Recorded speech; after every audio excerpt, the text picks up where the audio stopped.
Welcome back to my channel. তোমরা সকলে কেমন আছো?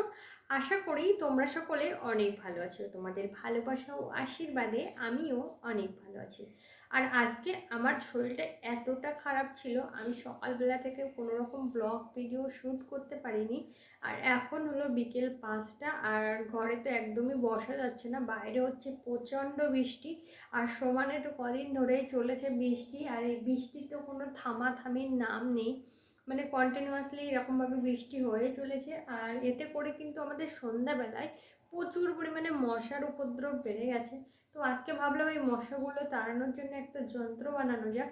তো একটা ম্যাজিক যন্ত্র, তো এটা কিন্তু একদম ম্যাজিক্যালি কাজ করেছে, যার কারণে কিন্তু আমি তোমাদের সাথে ভিডিওটা শেয়ার করছি। তো তোমরা দেখো, আর এই প্রসেসটা যদি তোমরাও ফলো করো তাহলে কিন্তু তোমাদের বাড়িতে একটা মশাও থাকবে না। আর এটা কিন্তু ভীষণ কার্যকারী একটা প্রসেস বলতে পারো। এমনকি আমাদের এই বর্ষার সময় যে ঘরে গ্যাস গন্ধগুলো থাকে সেগুলো দূর করতেও এই রেমেডিটা তোমরা ব্যবহার করতে পারো। আর এই যন্ত্র সাহায্যে তোমরা কিন্তু নিমেষের মধ্যে বাড়ি থেকে সমস্ত মশা মাছিকে দূর করতে পারো। এটা কিন্তু ভীষণ বলতে পারো এক প্রকার কার্যকারী একটা যন্ত্র। তো কিভাবে আমি বানাচ্ছি সবটাই তোমাদেরকে দেখাবো।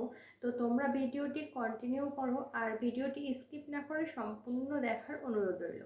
আর যে সকল বন্ধুরা আমার চ্যানেলে নতুন এসেছো তাদেরকে সকলকে অনেক ভালোবাসা আমার তরফ থেকে। যদি আমার ভিডিও তোমাদের একটু ভালো লেগে থাকে অবশ্যই চ্যানেলটি সাবস্ক্রাইব করে আমার পাশে থেকো এরকম ধরনের আরও ভিডিও দেখার জন্য। আর কথা বাড়াবো না, চলো কিভাবে তাহলে জিনিসটা বানাচ্ছি সেটাই তোমাদের সাথে শেয়ার করব। আর ভিডিওর কোনো অংশ স্কিপ করো না, তাহলে কিন্তু তোমরা মূল বিষয়টাই কিন্তু বাদ পড়ে যাবে। আর বকবক না করে জিনিসটা কিভাবে বানাচ্ছি সেটা দেখা যাক। আর দেখো, মশা তাড়ানোর জন্য যে যন্ত্রটা আমি বানাতে চলেছি তার জন্য এখানে নিয়ে নিয়েছি একটা পাতিলেবু। তো এখানে তোমরা পাতিলেবুই ব্যবহার করতে হবে, কোনো প্রকার অন্য লেবু ব্যবহার করলে কিন্তু হবে না। আর দেখো, এখন লেবুটাকে দুখণ্ড করে কেটে নেব। আর এটা মাথায় লাগবে, লেবুটা যখন কাটবে যেন লেবুটার একটা অংশ বড় একটা অংশ খুব ছোট হয়।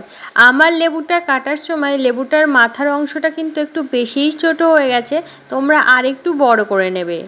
তার সাথে আমার এখানে লাগবে লবঙ্গ।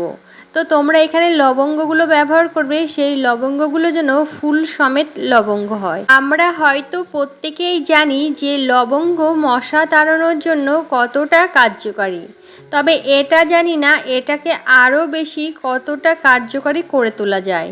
তো আজকে যে যন্ত্রটা আমি বানাতে চলেছি এটা কিন্তু বিশেষ করে মশা তাড়ানোর জন্য ও ঘরকে সুগন্ধি করার জন্য বিশেষ সুন্দর একটা যন্ত্র। তোমরা একবার হলেও এই যন্ত্রটা বাড়িতে বানিয়ে নিতে পারো।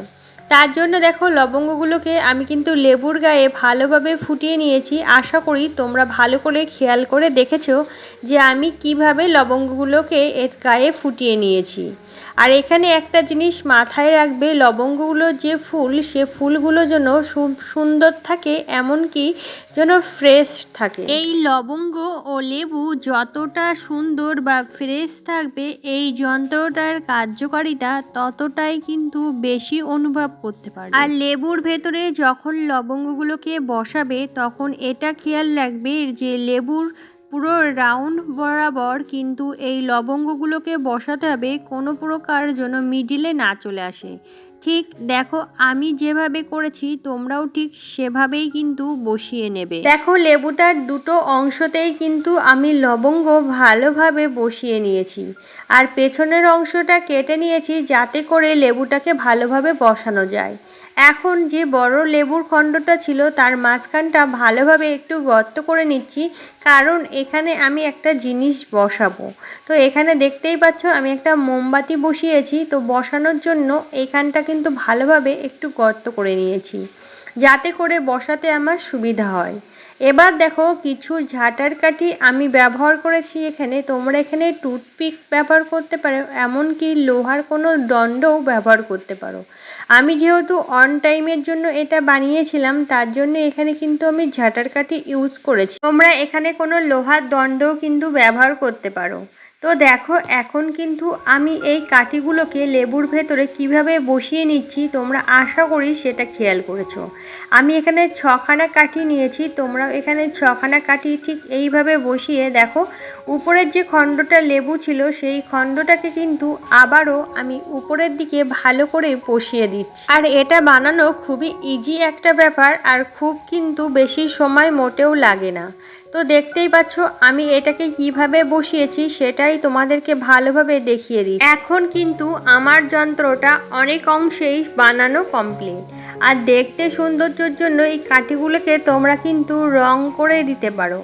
এমনকি যে আমরা নেল পালিশ পরি সেই নেল পালিশ দিয়েও কিন্তু তোমরা এটা দেখতে সৌন্দর্য লাগার জন্য ব্যবহার করতে পারো। যদিও আমি এখানে কিন্তু নেল পালিশ ব্যবহার করেছিলাম কিন্তু শোকাচ্ছিল না বর্ষার জন্য, সেহেতু আমি আবারও এটা মুছে দিয়ে। আর এখন দেখো লেবুর ভেতরে যে মোমবাতিটা আমি বসিয়েছিলাম সেটা কিন্তু একটা দেশলাই কাঠির সাহায্যে আমি জ্বালিয়ে নিচ্ছি। তো আমার কিন্তু মশা তাড়ানোর যন্ত্র একদম রেডি হয়ে গেছে। আর তোমরা হয়তো খেয়াল করলে বুঝতেই পারবে যে লেবুর রস আর এই যে আগুনটা পড়ছে তাতে করে কিন্তু ওপরের যে অংশটা এটা কিন্তু চরচর করে জ্বলছে।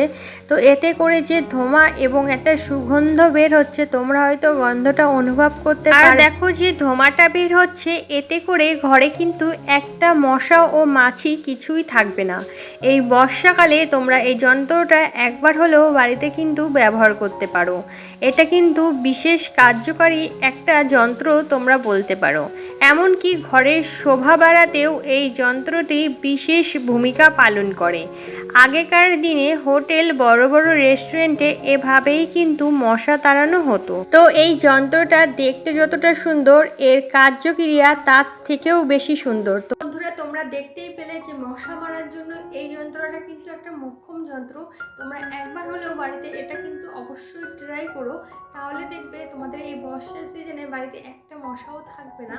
আর এটা কিন্তু কোনো রকম সাইড এফেক্ট নেই, কোনো রকম কোনো ভয়ের কোনো ব্যাপার নেই। যেরকম মশার কয়েল জ্বালে নানা রকম কিন্তু কেমিক্যাল দেওয়া থাকে, যার কারণে কিন্তু আমাদের নানা রকম সমস্যা হতে পারে। কিন্তু এই টিপসটা যদি তোমরা ফলো করো এটা কিন্তু তোমাদের কোনো রকম শরীরে কোনো রকম ক্ষতি করবে না, এমনকি একদম বাড়িকে কিন্তু ফ্রেশ একটা সুন্দর গন্ধ প্রদান করে।